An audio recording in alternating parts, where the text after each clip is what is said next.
Entonces ya he venido hablando un poco sobre economía del comportamiento.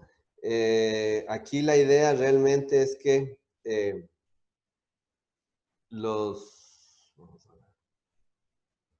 la idea aquí es que es sobre todo que los individuos no maximizan su bienestar, ¿verdad? En forma perfecta, sino que a la hora de tomar decisiones, toman en cuenta otros aspectos. Y aquí lo que pasa es que entran otros modelos de toma de decisiones. Y por esto es que le dieron el premio Nobel a Kahneman en el 2011 fue. Creo que fue un poco antes. Lo que dice Kahneman, ¿verdad? Kahneman estudió psicología y después hizo su doctorado, creo que en economía. Pero empezó a tratar problemas que estaban relacionados con economía, por eso es que le dieron el Nobel en economía. Y venía con sus antecedentes, su conocimiento de la parte de psicología, y lo que se decía, ¿verdad? Es que se divide, digamos, los sistemas cognitivos. Hay dos tipos de sistemas cognitivos en psicología, que es a partir de los cuales los individuos toman sus decisiones, y uno se llama el sistema automático y otro se llama el sistema reflexivo. Entonces, el sistema automático es un sistema donde toma decisiones descontroladas, sin mucho esfuerzo, asociativas, rápidas, inconscientes, ¿verdad? Pero siempre tienen mucha habilidad, ¿verdad? Para resolver, ¿verdad? Pegan, a veces, no siempre, y ahí es donde está el problema. Y el sistema reflexivo sí es como que si fueran individuos totalmente racionales, ¿verdad? Como que si sacaran las personas y que maximizaran su problema de utilidad y después tomaran la decisión, ¿verdad? No tanto así, pero sí es un sistema mucho más controlado, ¿verdad? Que requiere mucho más esfuerzo, es deductivo en lugar de asociativo, o sea, se hace el análisis total, ¿verdad? Se deduce en lugar de solo ver asociaciones. Es por lo tanto mucho más lento, ¿verdad? Porque requiere sentarse a pensar para escoger la mejor decisión, ¿verdad? La mejor decisión desde el punto de vista de maximización de beneficios, ¿verdad? Self-aware, que significa que o sea, es claro que estoy tomando una decisión, ¿verdad? Muchas veces en el sistema automático ni siquiera me estoy dando cuenta que estoy tomando una decisión. Por ejemplo, cuando camino, estoy caminando y no estoy pensando, voy a mover la pierna derecha, ahora la pierna izquierda, ahora la pierna derecha, nada más camino, ¿verdad? El sistema reflexivo es mucho más, ¿verdad? Claro desde el punto de vista de que, estoy tomando esta decisión, ¿verdad?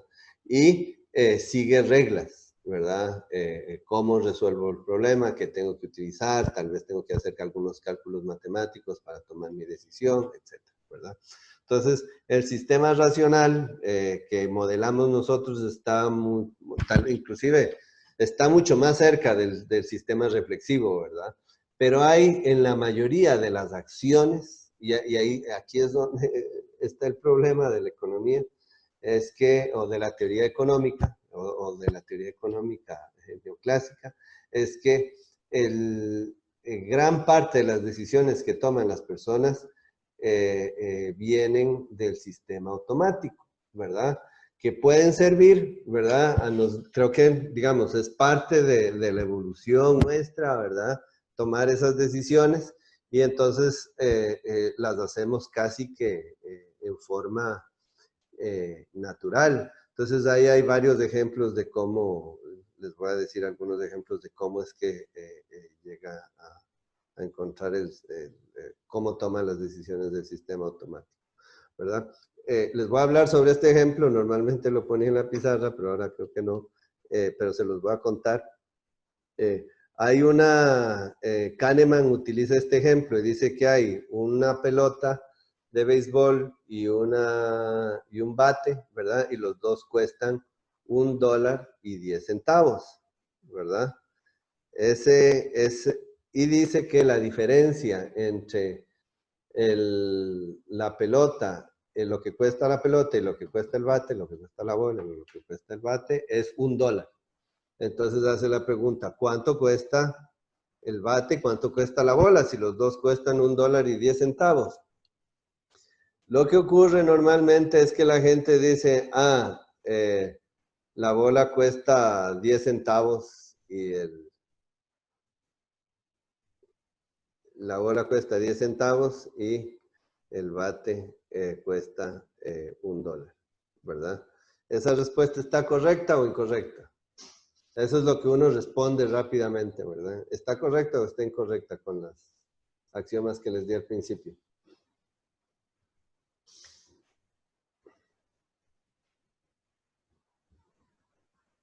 Los axiomas son, esto cuesta, las dos cosas cuestan $1.10 y la diferencia entre una cosa y la otra es de $1. No, profe, está mala. Está mala, ¿verdad? ¿Por qué está mala? ¿Cuánto cuesta cada uno? Porque en buena teoría tendría que valer 0.5 la bola y 1.5 el bate, Exacto. porque la diferencia es $1, ahí es 90 Ajá. la diferencia. Ajá, ajá. Entonces, todo el mundo cae. Yo, la verdad, la primera vez que lo leí, caí. Cuando estaba leyendo la descripción, yo dije, no, es como $1. Y después explica que no es $1, ¿verdad? Lo que pasa es que, digamos, uno está leyendo y está tratando de poner atención en otras cosas, entonces lo resuelve rápido, pero dice, sí, claro, no, obviamente no es $1, porque si el bate costara $1 y la bola costaba 10 centavos, la diferencia entre los dos es 90 centavos, no $1, ¿verdad? Entonces ese es el problema. Pero, entonces, ¿qué es lo que pasa? Dos cosas. La primera es, respondo súper rápido, por eso me equivoco, ¿verdad? Entonces me generan errores, ¿verdad? Y esto, a partir de estos errores se puede generar, bueno, uno, predicciones sobre qué puede ocurrir realmente y dos, políticas públicas que consideren estos errores, ¿verdad? Y la otra cosa es que el error que comete la gente, o que cometí yo la primera vez que leí el artículo, no es tan equivocado. O sea, no es que estoy diciendo que, o sea, me explico, o sea, el bate realmente costaba 25 centavos, sino $1, la diferencia es muy poca. La bola costaba 10 centavos y realmente cuesta 5 centavos, es muy poca. Entonces, para decisiones importantes que tienes que tomarlas rápido, sí sirve, ¿verdad? Ese sistema puede servir, ¿verdad? Entonces, si necesitas el precio exacto y maximizar todo, necesitas sentarte y calcular y usar el sistema reflexivo. Pero si lo haces rápido, no te da un resultado correcto, pero más o menos te acerca sobre la respuesta correcta, que ha sido una cosa que nos ha ayudado en general, ¿verdad? A todos como especie, ¿verdad?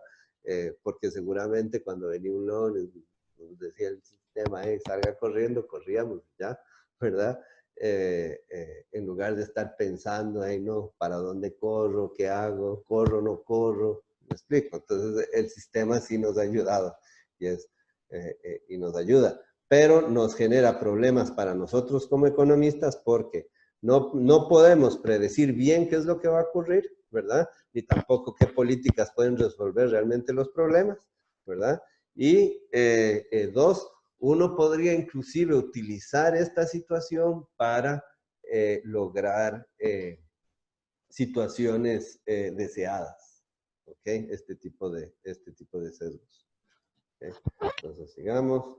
Este libro, Mulinatan era este señor que hizo el trabajo con Gruber, ¿verdad? Sobre el cigarrillo y la diferencia entre ser racionalmente adicto o si hay realmente un problema de inconsistencias temporales y falta de racionalidad, ¿verdad? Estudian, este señor Mulinatan estudia estas cuestiones de economía del comportamiento en política pública y está este libro, ¿verdad? Que es súper interesante, se los recomiendo que lo revisen. Aquí yo voy a sacar muchas de las cosas de las que vamos a hablar para cada uno de los temas de economía pública, ¿verdad? Voy a hablarles un poco sobre lo que dice este libro, pero si les interesa más del tema, pueden leerlo completamente. Es súper interesante y cero ecuaciones, ¿verdad? Porque es solo presentaciones de experimentos que normalmente son simples e historias de cómo debería ser la política pública cuando se toma en cuenta que no, los individuos no son racionales, ¿verdad? Entonces, este problema, ¿verdad? La ventaja, digamos, de esta toma de decisiones automática es que generan sesgos, ¿verdad? Y el tipo de errores son sistemáticos. Y si son sistemáticos, podemos aprovecharnos para resolver los problemas, ¿verdad? Esa es más o menos la idea. Entonces, esto genera sesgos a la hora de tomar decisiones. Un ejemplo es, por ejemplo, las reglas. Para tomar una decisión, yo, digamos, comparé 1.1 y dije como 1, ya, ahí está, ¿verdad? Hay un montón de reglas que utilizamos normalmente que nos permiten tomar decisiones. Unos se llaman anclas. Se utiliza un punto de referencia para adivinar información que no tengo, ¿verdad? Entonces, el típico, aquí hay eso ocurre, esta evidencia de que esas anclas ocurren es este ejemplo del tamaño de la ciudad. Estaban preguntando, ¿verdad? De qué tamaño Michigan y Chicago son dos, Michigan y Chicago. Creo que es Minneapolis. Minneapolis es una ciudad que queda cerca de Chicago. Creo que era Minneapolis. No sé, si alguno sabe que me estoy equivocando, me avisa. Le preguntan a la gente, ¿verdad? De qué tamaño es Minneapolis. Es una ciudad mucho más pequeña que Chicago, ¿verdad? Y la gente tiene una idea del tamaño, pero no todo el mundo sabe porque no es una ciudad súper conocida, ¿verdad? Pero lo que hacen es, antes de preguntarles de qué tamaño es Minneapolis, les piden que por favor pongan el último número de su identificación. En Estados Unidos es del Seguro Social. Entonces la gente pone el último número, digamos 3, si termina en 3, 5, 8, 9, lo que sea. Y resulta que después encuentran una correlación entre ese número que pusieron antes de adivinar, ¿verdad? El último número del Seguro Social antes de adivinar, con el tamaño que ellos están tratando de adivinar de la población. ¿Tiene sentido? No tiene ningún sentido utilizar el último número del Seguro Social para tratar de predecir eso. Pero como el cerebro lo que hace es anclar información, les queda el último número y empiezan a adivinar. Entonces, las personas que tenían números más bajos de seguro social, de 5 para abajo, adivinaban en promedio un tamaño de ciudad de Minneapolis muchísimo más pequeño que los números grandes, ¿verdad? Eso demuestra que no tiene sentido, pero que es algo que lo tenemos introyectado a la hora de tomar decisiones, ¿verdad? Otra cosa es disponibilidad de los recursos, de los recuerdos, ¿verdad? Cuando acaba de pasar algo, le ponemos una probabilidad mucho más grande de la que realmente tiene. Entonces, digamos, en riesgos de incidentes más presentes tienden a ser sobrevalorados. Entonces, digamos, ataques terroristas o huracanes, ¿verdad? Entonces llega, por ejemplo, un huracán y entonces yo sé que, sé que el huracán, los datos dicen que un huracán de un tamaño grande que me bota, por ejemplo, el techo, pasa cada 70 años, ¿verdad? Yo sé que, digamos, si pongo el techo, ahorita no lo refuerzo el techo, ¿verdad? Después de 70 años me va a salvar el techo, ¿verdad? Pero tal vez inclusive lo tengo que cambiar antes por otras cosas, ¿verdad? Pero como acabo de pasar por un huracán, hago la full inversión como que si el huracán fuera a venir dentro de 5 o 10 años, ¿verdad? Entonces la gente empieza a sobrevalorar los últimos eventos que por lo que han pasado, ¿verdad?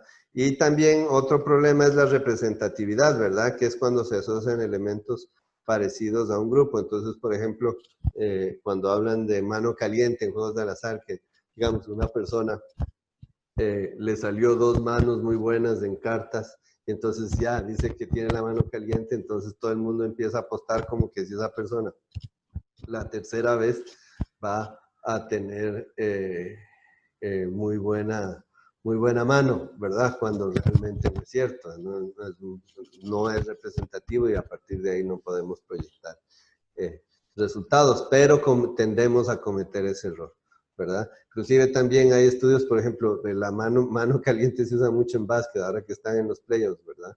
Y resulta que no, o sea, que igual parece de pronto una persona, un jugador anotó varias canastas seguidas y piensan que está muy bien, pero después sacan el promedio a nivel del partido y tiene un promedio muy parecido de efectividad que los partidos anteriores, ¿verdad? Entonces, un poco como por la distribución, la gente empieza a asociar que el comportamiento es diferente, pero realmente no está ahí, ¿verdad? Entonces, ese es otro sesgo.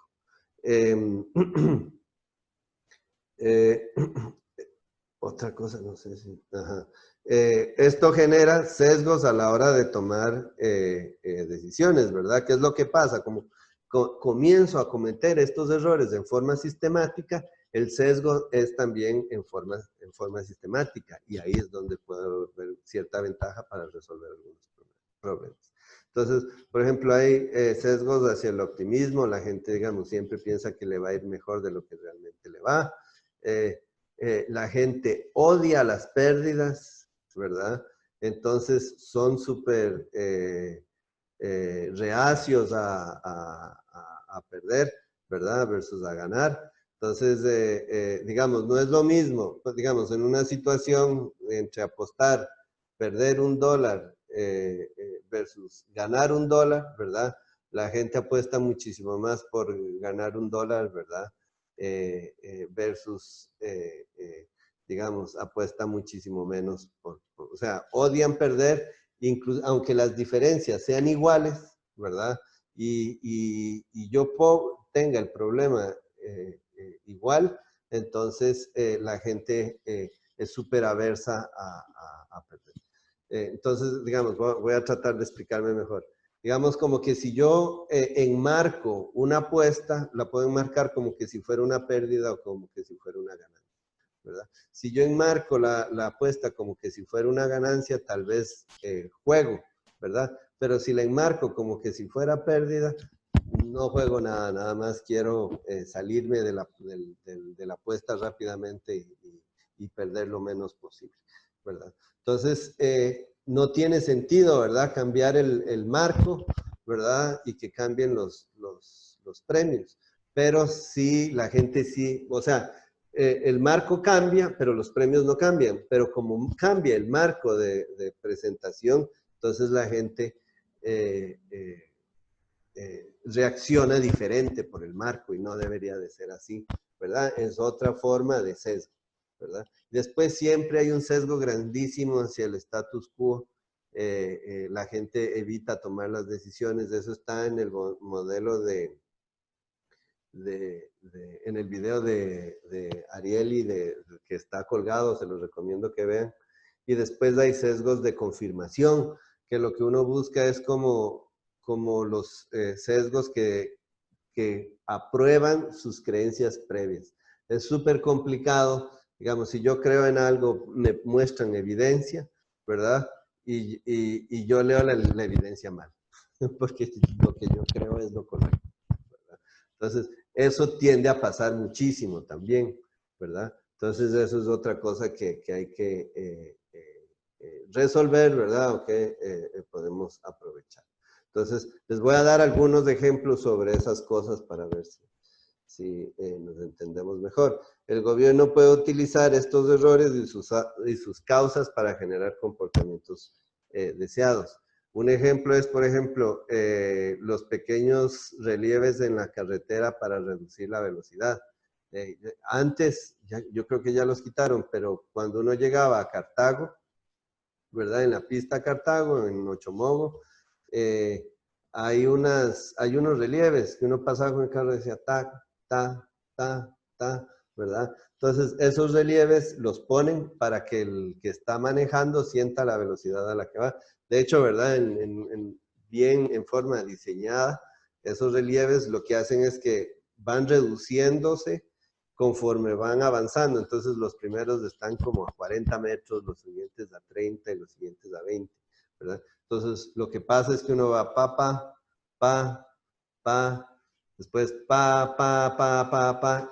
La velocidad del carro no va cambiando, pero la sensación mía, cuando yo voy manejando, como los relieves se van haciendo más pequeños, siento que yo estoy acelerando y automáticamente empiezo a frenar, ¿verdad? Entonces, eso es poner esos relieves en lugares donde generan muchos accidentes, le envía al sistema esa información de que tiene que frenar en forma automática, uno frena, ¿verdad? Y evita muchísimos accidentes, ¿verdad? Eso es un ejemplo. Después, puntos de referencia sobre consumo de agua y pagos de impuestos, ¿verdad? La gente está como muy, reacciona mucho también a qué es lo que está haciendo las otras personas. No debería de ser así, pero lo hacen. Entonces, por ejemplo, digamos, hay experimentos que lo que hacen es que agarran a todas las personas que consumen más que el promedio de los individuos. Y del barrio, digamos, consumen más agua que el promedio de la gente del barrio, consumen más electricidad que el promedio de la gente del barrio. Entonces, en forma aleatoria, les distribuyeron cartas a la mitad de esos individuos de alto consumo diciéndoles, hey, ustedes consumen más que el promedio, ¿verdad? Y a los otros no les enviaron nada y se dieron cuenta que los que recibieron la carta redujeron su consumo, ¿verdad? Entonces, ¿es racional que reduzcan su consumo? No, no tiene sentido, ¿verdad? No tiene ningún sentido económico. Nada más porque otro hogar está reduciendo su consumo, tiene un consumo menos, no significa que yo tenga que reducir mi consumo. Pero la gente tiene una connotación negativa, ¿verdad? De estar gastando más que el vecino. Entonces, la gente reacciona y reduce sus niveles de consumo de agua y de electricidad, ¿verdad?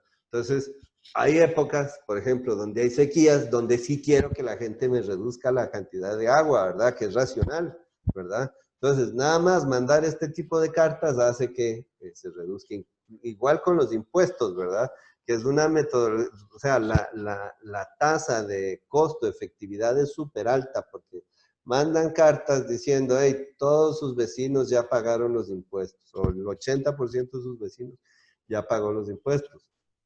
Solo falta usted, ¿verdad? Usted es de los pocos que falta. La gente reacciona pagando un montón de impuestos, ¿verdad? Van y hacen rápido el trámite y pagan los impuestos, ¿verdad? Y mucha gente esa no hubiera pagado los impuestos. Entonces, el costo por enviar esa carta o esa nota, ¿verdad? Es muy bajo y genera muchísimos recursos, ¿verdad?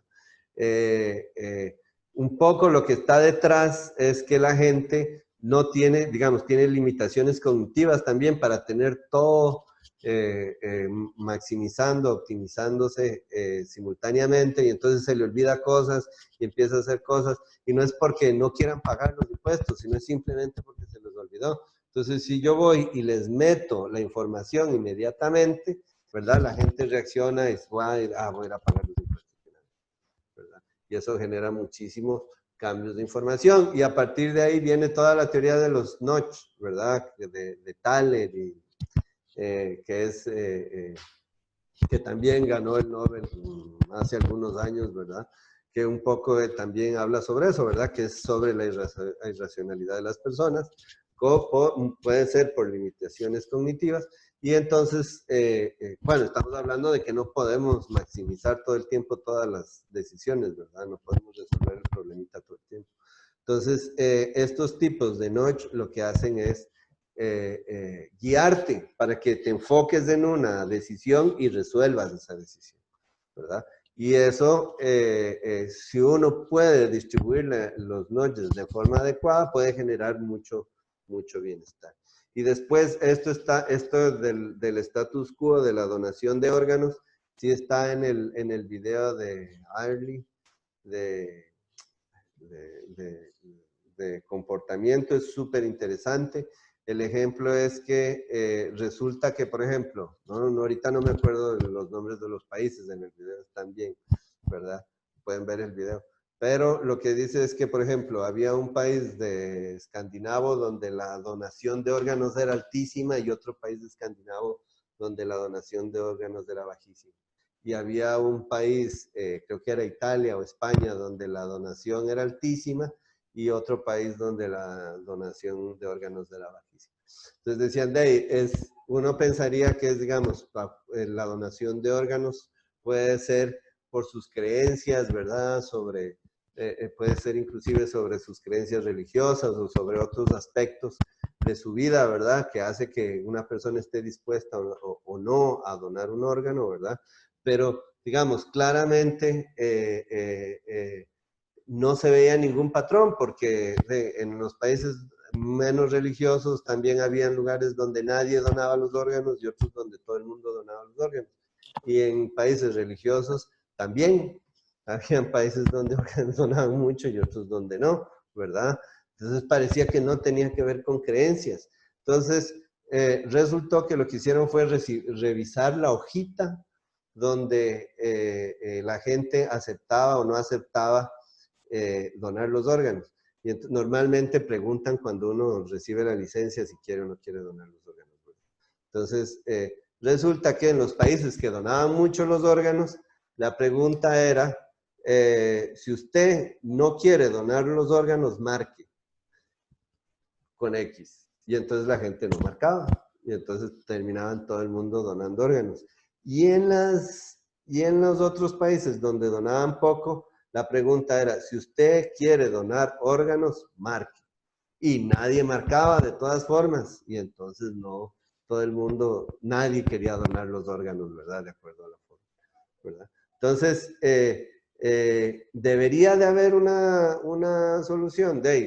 No puede ser que por el costo de marcar una X, la gente decida donar o no donar sus órganos, ¿verdad? El costo es demasiado pequeño para tener para que realmente afecte con esas magnitudes la diferencia entre un estado y el otro. Entonces, lo que argumenta Ariel, ¿verdad? Ya no estoy seguro cómo el apellido, ya ahorita me fijo. Lo que argumenta es que no, que lo que pasa es lo contrario, que la decisión es tan difícil de tomar que prefieren no hacerlo, se extraen. Entonces prefieren no marcar. Y no marcar significa el status quo, que es la situación que está ahora, ¿verdad? Y entonces, dada esa situación, entonces la gente tiende a tomar esa situación del status quo. Y lo que termina pasando es que entonces empiezan nada más cambiando los formularios, ustedes podrían hacer que todo el mundo done, que un montón de personas más donen sus órganos, ¿verdad? Ahí hay un montón de cuestionamientos éticos y todo, ¿verdad? Sobre ese tipo de políticas. Pero, digamos, hay dos cosas, ¿verdad? Bueno, siempre hay que tener mucho cuidado y pensar sobre las implicaciones éticas. Pero hay otra cosa también, que es que implícitamente se están tomando. Thaler habla de que no hay digamos, una circunstancia que sea neutral. Las circunstancias siempre te empujan para un lado o para el otro, ¿verdad? Entonces, no utilizar eso tampoco, o sea, lo que argumenta es como que no hay un problema ético por eso. Pero también Thaler habla mucho sobre los problemas éticos porque esta cuestión de los nudges y de estos empujoncitos que hace que la gente tome decisiones, de hecho, empezaron a salir en mercadeo, ¿verdad? De la gente tratando de manipular, ¿verdad? A manipular, digo, o sea, con una connotación negativa, ¿verdad? Podría utilizar otra palabra, ¿verdad? De tratar de hacer que los consumidores compren sus propios productos.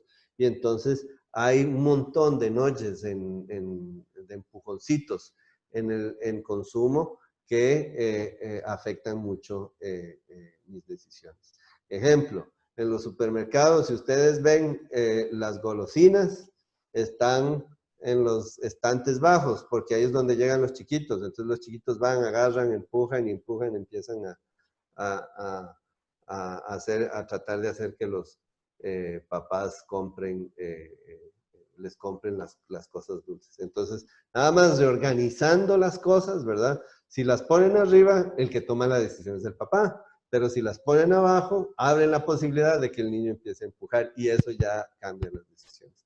Otro montón de teorías sobre cómo organizan. En Estados Unidos organizan, siempre hay estos restaurantes, digamos, uno entra y va escogiendo la comida y al final paga un precio, ¿verdad? A veces, digamos, en las universidades pagan tantas comidas y entonces ellos escogen, no importa cuánto escogen y de qué escogen. Y lo que pasa es que siempre escogen las cosas, al principio escogen un montón de cosas y después los productos del final ya casi no se gastan porque ya toda la gente va con el plato lleno y dice, no, ya no voy a comprar eso. Entonces la forma en que organizan, si ustedes ponen la comida más saludable al principio y la comida menos saludable al final, la gente termina comiendo con comida más saludable, ¿verdad? Eso es un notch que es también positivo para la salud de las personas, ¿verdad? Entonces ahí hay otro montón de cosas que se pueden hacer. Entonces les di como un ejemplo de un efecto que puede ser negativo en términos de la salud de las personas y otro que puede ser positivo en términos de la salud de las personas, pero en los dos casos estamos manipulando las decisiones de las personas, ¿verdad? No estamos, sino las personas que organizaron las cosas están manipulando. Y lo que dice Teller es que no hay forma neutral de hacerlo, ¿verdad? Entonces, dado que no hay forma neutral, hay que buscar una forma que maximice el bienestar de las personas. Es un poco la idea, ¿verdad? Dos ejemplos ya para terminar. Una es sobre la regulación y el comportamiento. Una es sobre la participación de planes de ahorro para pensionados. Esto lo hicieron con asignación aleatoria y lo que hicieron es enviar correos simplificando la información del programa. Este programa era una ganga para generar planes de ahorro, ganaban un montón de plata y nadie se inscribía en el programa, ¿verdad? En Estados Unidos. Entonces parece que la información con la que enviaban al programa era muy complicada. Entonces lo que hicieron es simplificar muchísimo, hacerla más bonita y mandaron, y a las personas que les hicieron recibieron los mensajes mucho más simplificados, que duplicó los niveles de participación en el original. Entonces cositas pequeñas hace que aumenten la participación y hace que aumente el bienestar de estas personas, ¿verdad? Esto fue en Estados Unidos también en el verano, ¿verdad? Esto es para aumentar la matrícula de los estudiantes de bajos recursos en las universidades en Estados Unidos. Entonces resulta que lo que pasaba era que los estudiantes de bajos recursos terminaban el cole, se ponían a trabajar y ya no, ninguno de los compañeros iba a la U. Ellos tampoco iban a la U, entonces seguían la situación. Inclusive estudiantes, excelentes estudiantes, ¿verdad? Como no estaban en la preocupación, no oían a nadie, que tengo que hacer el examen de admisión, que tengo que estudiar, que tengo que ir a la U a recoger el promedio, tengo que ver, o sea, están totalmente aislados de eso, entonces nadie iba, no se dan ni cuenta. Entonces lo que hicieron es que aleatoriamente les mandaron un mensaje, ¿verdad? Para que se recuerden de hacer los trámites. Y ese mensaje hizo que aumentara un 5% la participación de estudiantes de bajos recursos admitidos en la universidad. Entonces, 5 puntos porcentuales, 5.6 puntos porcentuales parece muy poco, es un salto de 66 a 72, pero si toman en cuenta que el costo de mandar ese mensaje de texto es casi cero, ¿verdad? Le cambiaron la vida a todas estas personas, ¿verdad? A costo cero, ¿verdad? Es un montón, ¿verdad? El impacto que tiene eso es bastante grande. Entonces, Bueno, aquí en Costa Rica teníamos en la U hace varios años ya, que será casi como hace 8 años, 7 años tal vez, había una discusión cuando entró el rector anterior, Henning Jensen decía que quería, parte de las cosas que había prometido en la campaña era que quería aumentar la inserción de estudiantes en desventaja, ¿verdad? A la universidad. Entonces ahí fui a algunas reuniones, bueno, era vacilón porque todo el mundo lo que decía era de lo que hay que hacer es mejorarles la capacidad de esos estudiantes para que puedan hacer el examen de admisión y puedan entrar a carrera y puedan salir, ¿verdad? Y claro, digamos, yo venía de esta cosa de los nudges, ¿verdad? Y de esto yo, digamos, no estaba tan convencido tampoco porque había como una contradicción, porque siempre hablaban de estudiantes brillantes, ¿verdad? Y los estudiantes brillantes no necesitan otro curso para entrar a la U, ¿verdad? Lo que necesitan es resolver otro tipo de necesidades para que puedan ir. Tal vez inclusive no, tal vez necesitan este tipo de problema. Y busqué alguna literatura y encontré ese paper que les enseñé antes. Entonces vinieron unos estudiantes que querían hacer una tesis de licenciatura, ¿verdad? Y les dije, hey, ¿por qué no tratan de hacer algo así? Y se organizaron, hicieron una tesis súper interesante. Agarraron a los colegios, ¿verdad? Públicos, encontraron, para cada uno de los colegios públicos, encontraron el correo del orientador. Y lo que hicieron fue esto, les mandaron información en forma aleatoria, a la mitad les mandaron información sobre oportunidades de becas y sobre posibilidades de tener residencia. Es una de las cosas que más le preocupa, sobre todo a la gente que vive largo de San José, de dónde va a ir a vivir mi hijo, y peor si es hija, o dónde va a vivir mi hija, no, mejor que se quede aquí en la casa. Información sobre posibilidades de recursos, asistencias, un cuadro de los salarios mínimos de los profesionales, ¿verdad? Para que tuvieran, o sea, podíamos haber mandado un salario promedio, pero era mejor mandar, era más, porque no se sabe cuánto va a ganar la persona, ¿verdad? Al final, pero mandamos los salarios mínimos, que es una cuestión legal que está escrita, ¿verdad? Estos son los salarios mínimos de diferentes carreras con bachillerato, ¿verdad? Y aquí, que esta es una de las partes claves para mí, no lo hemos hecho sin eso, pero creo que una de las cosas más importantes es que se le mandó al orientador y se le dijo, por favor, envíele este correo a los padres y encargados de los muchachos y muchachas que estaban en quinto, ¿verdad? ¿Y qué se encontró? Que aumentó un 9%, 9 puntos porcentuales los estudiantes que realizaron la prueba, ¿verdad? Aumentos desde 11 puntos de elegibilidad, ¿verdad? 11% en elegibilidad, o sea, no sé si recuerdan qué es de elegibilidad. Elegibilidad es que tenían la nota para poder entrar a la U, ¿verdad? Eso quiere decir que no solo hubo un aumento, un efecto sobre personas que no iban a entrar y que de pronto trataron de entrar porque hicieron el examen, pero también las personas cuando recibieron esa información, ¿verdad? De alguna forma aumentaron su nota, porque la mayoría estaba 11 puntos porcentuales más del grupo tratado, logró entrar, ¿verdad? Se hizo con asignación aleatoria, ¿verdad? Y finalmente, ¿verdad? Este último, ¿verdad? Que el 17% más entró a carrera. 17 puntos porcentuales adicionales entró a carrera. Eso es un efecto grandísimo, ¿verdad? Pero ojo aquí, ¿qué es lo que está pasando? Estas personas que ya iban a entrar a la UI, ya iban a entrar a carrera, ¿verdad? Tomaron una decisión seguramente vieron las notas o hablaron los papás, o los papás se involucraron más, ¿verdad? Y se aseguraron que pusieran carreras donde podían entrar, ¿verdad? Porque ya no era estaban viendo el salario mínimo de tener un bachillerato, no de ser médico o de ser abogado, ¿me explico? Entonces ya dijeron, bueno, no, tratemos de que entres a alguna carrera, por lo menos. y aumentó, o el estudiante mismo hizo. Es difícil saber los mecanismos, pero tuvo ese efecto, ¿verdad? Entonces, para que vean cómo esto es, digamos, evidencia de que los individuos no toman decisiones en forma racional. Un poquito de información, ¿verdad? Generó un cambio en muchas vidas de muchos estudiantes, ¿verdad? Y eso es un poco lo que se puede hacer, ¿verdad?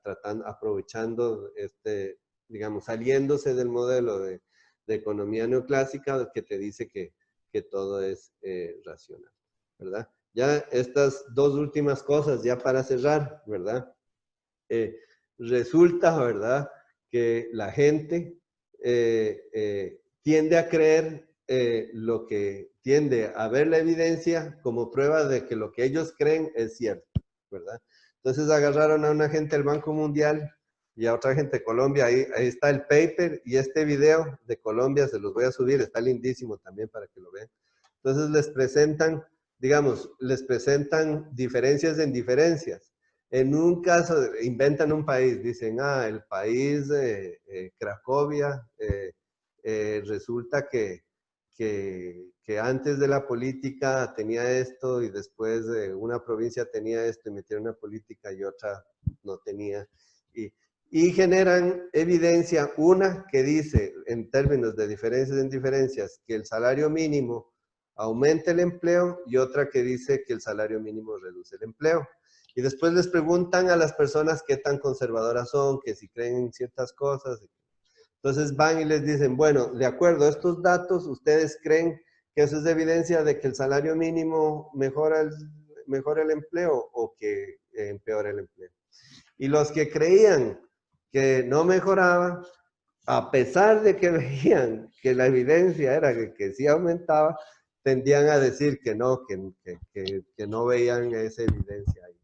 Igual los otros, ¿verdad? Los que no creían los que creían que aumentaba el empleo, cuando les mostraban evidencia de que no aumentaba, también decían que no, que sí aumentaba, que esos datos decían que sí aumentaba cuando estaban mal, ¿verdad? Y esta era gente del Banco Mundial y de la Oficina de Apoyo Internacional de Inglaterra. O sea, es gente que estaba entrenada para entender esos números de diferencia en diferencia, cuyo discurso es, vean la evidencia antes de tomar decisiones. Inclusive dentro de este grupo de personas, la gente está sesgada por sus creencias anteriores, que esto se llama sesgo de confirmación, ¿verdad? Igual hicieron un experimento similar en Colombia, esto tiene que ver mucho con las elecciones, ¿verdad? Van a ver el video, es súper interesante.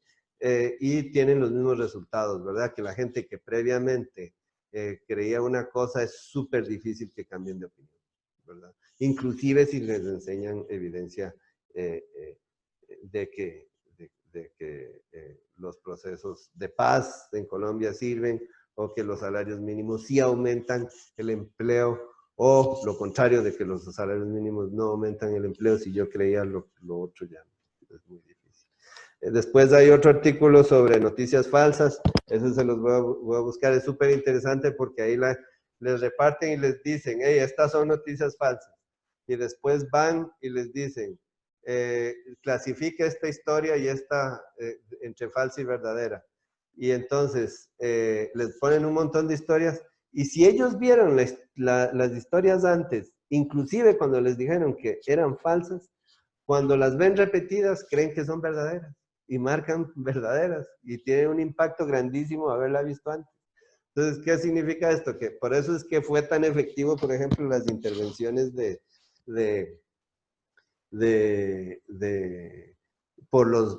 que acusan a los rusos de intervenir en las elecciones de Estados Unidos, ¿verdad? Empiezan a mandar información, al principio dicen, no, esto es mentira, ¿verdad? Sí está bien, pero ya cuando lo oigo por 10ª vez, ya me lo empiezo a creer. Y es una cosa instintiva, ¿verdad? No es ni siquiera como digamos, si ya me siento, es del pensamiento automático, ¿verdad? Si ya me siento a reflexionar, digo, no importa cuántas veces lo vea, esto no tiene sentido. Pero si reacciono en forma automática, empiezo a creerlo, ¿verdad? Eso es lo que me dice el instinto, ¿verdad? Les puse un artículo de New Yorker y otras cosas ahí si quieren ver, y después hay otro documental de Netflix sobre las elecciones de Trump que tiene que ver con todo este tipo de análisis. Voy a buscarlo y les voy a poner el nombre en mediación también, si, en caso de que tengan oportunidad de verlo. Bueno, entonces terminamos, y ahora sí, ya terminamos las herramientas y todos los contenidos. Si quieren quedarse conversando sobre alguna de estas cosas, adelante. Si no, muchísimas gracias. La otra cosa,